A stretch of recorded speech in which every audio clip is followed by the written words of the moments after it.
चलिए जी बच्चों, अब हम अपना अगला टॉपिक मतलब क्लास 12th का रिलेशंस एंड फंक्शन स्टार्ट करेंगे। 11th क्लास के कुछ एक फंडामेंटल्स में बता चुका हूं और अब हम लोग जो रिलेशन यहाँ पे सबसे पहले लिखने की तरीके समझेंगे।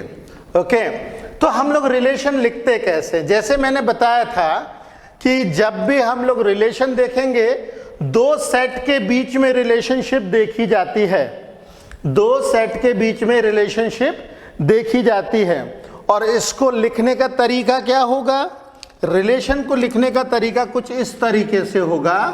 R इज इक्वल टू, यहां पे हम लोग लिखेंगे सबसे पहले ऑर्डर्ड पेयर का जनरलाइज्ड वर्जन x, y, क्योंकि रिलेशन के अंदर में होते हैं ऑर्डर्ड पेयर्स, रिलेशन के अंदर ऑर्डर्ड पेयर होते हैं, तो ये जनरल ऑर्डर्ड पेयर हमने लिखा है।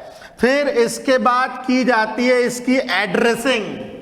एड्रेसिंग मतलब x कहां से आया, x आया इस सेट से और y आया इस सेट से, तो हम बताएंगे x belongs to set A and y belongs to set B और उसके बाद रिलेशनशिप को लिखी जाएगी।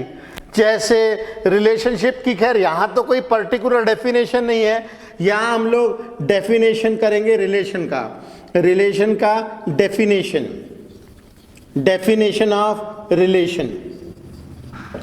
ओके, तो यहां पे हम लोग सबसे पहले रिलेशन लिखते समय ऑर्डर्ड पेयर बताते हैं, ये तो पहले ही लिखना है, ऑर्डर्ड पेयर को पहले लिखना है। सेकंड नंबर पे ये हो जाती है, इसको कहते हैं एड्रेसिंग, इसको कहते हैं हम लोग एड्रेसिंग।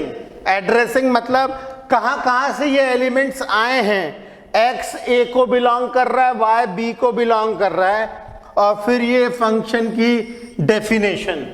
ये डेफिनेशन हम लोग इसको इंटरचेंज भी कर सकते हैं, ये एड्रेसिंग कोने में जा सकता है और डेफिनेशन बीच में आ सकती है, ये लिखने का अलग अलग तरीका है। ओके, आप इसको ऐसा भी लिख सकते हो, एड्रेसिंग को इस तरीके से भी लिख सकते हो, x, y belongs to A cross B, ऐसा भी लिख सकते हैं हम लोग, क्योंकि ये A क्रॉस B, ये इसका जो कार्टेशियन प्रोडक्ट है उसी को बिलोंग कर रहा है, ये हमने A क्रॉस B निकाला है। तो कुछ इस तरीके से रिलेशन लिखे जाते हैं। ओके, तो हम लोग और भी थोड़े बहुत कुछ एग्जाम्पल्स लिखे रिलेशन के, जैसे एग्जाम्पल के तौर पे मैं एक सेट बना देता हूं, स्टूडेंट्स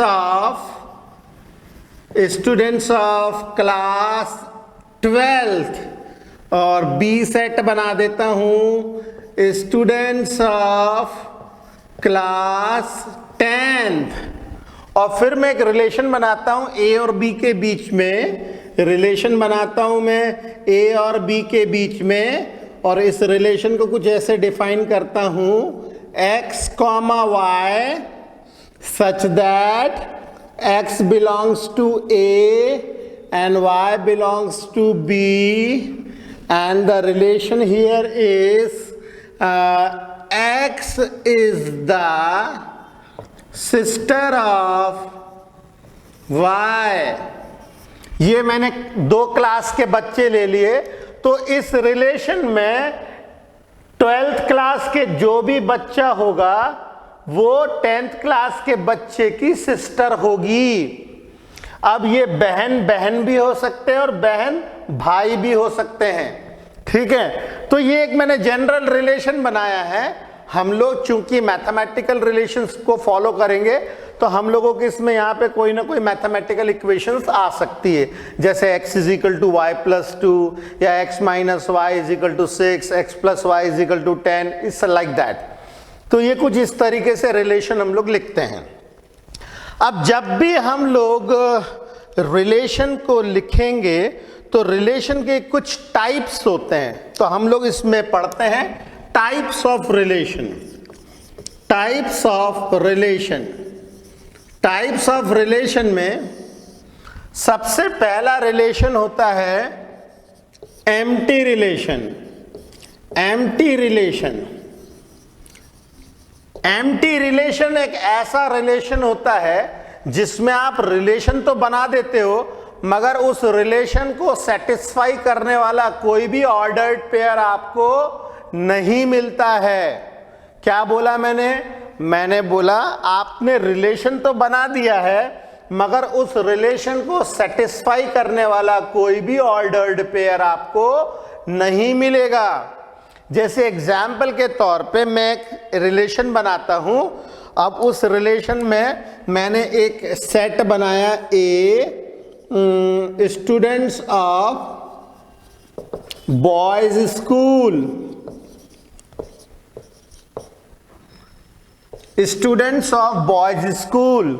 मान लीजिए कहीं पे बॉयज स्कूल है, उसके सारे स्टूडेंट्स मैंने सेट में ले लिए हैं और फिर मैं एक रिलेशन बना रहा हूं आर एक्स और वाई, दो एक ऑर्डर्ड पेयर ले लिया और यहाँ पे एक्स भी ए को बिलोंग कर रहा है, वाई भी ए को बिलोंग कर रहा है और अपन बोलेंगे x is the sister of y. अब बॉयज स्कूल में सिस्टर कहां से आ गई? ये तो आ ही नहीं सकती ना। अब आपने रिलेशन तो बना दिया मगर इस रिलेशन को सेटिस्फाई करने वाला आपको कोई भी ऑर्डर्ड पेयर नहीं मिला। ओके, तो हम लोग यहां पे बोल सकते हैं कि यहां पे कोई भी ऑर्डर्ड पेयर रिलेशन को बिलोंग नहीं करता है। रिलेशन भी एक सेट है, रिलेशन भी एक सेट है जिसके अंदर में एलिमेंट ऑर्डर्ड पेयर होता है। तो ऐसा कोई भी ऑर्डर्ड पेयर हमें नहीं मिल रहा है जो इस रिलेशन को सेटिस्फाई करता है।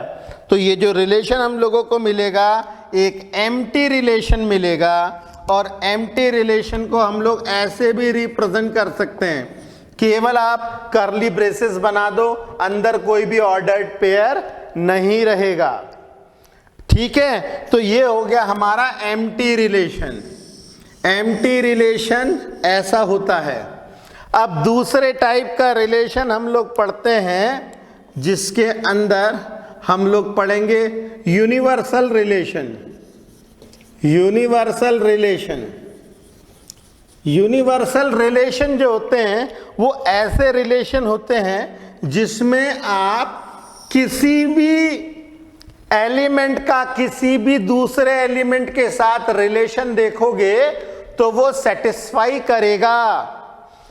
यूनिवर्सल रिलेशन ऐसे रिलेशन होते हैं जिसमें किसी भी एलिमेंट को आप किसी भी दूसरे एलिमेंट के साथ में आप जब रिलेट करोगे तो वो रिलेशन आपको परफेक्ट मिलेगा।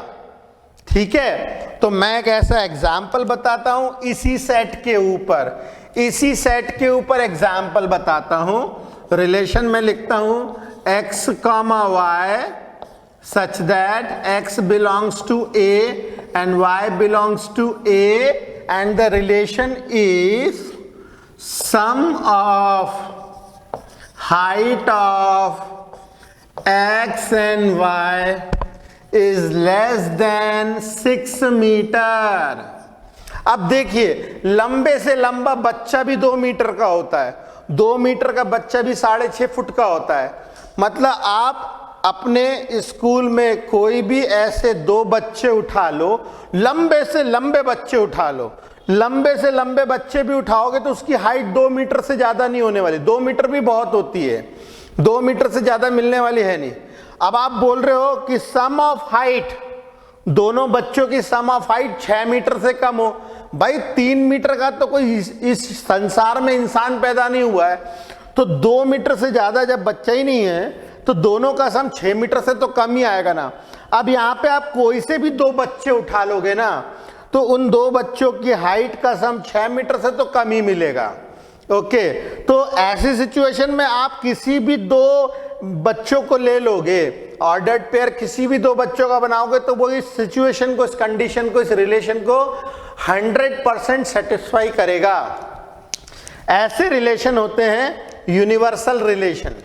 ओके, अब सबसे इंपॉर्टेंट टाइप का रिलेशन जो हम लोगों के 12th क्लास में है वो है इक्विवेलेंस रिलेशन, जो अब हम डिस्कस करेंगे। पहले आप इसे उतार लीजिए।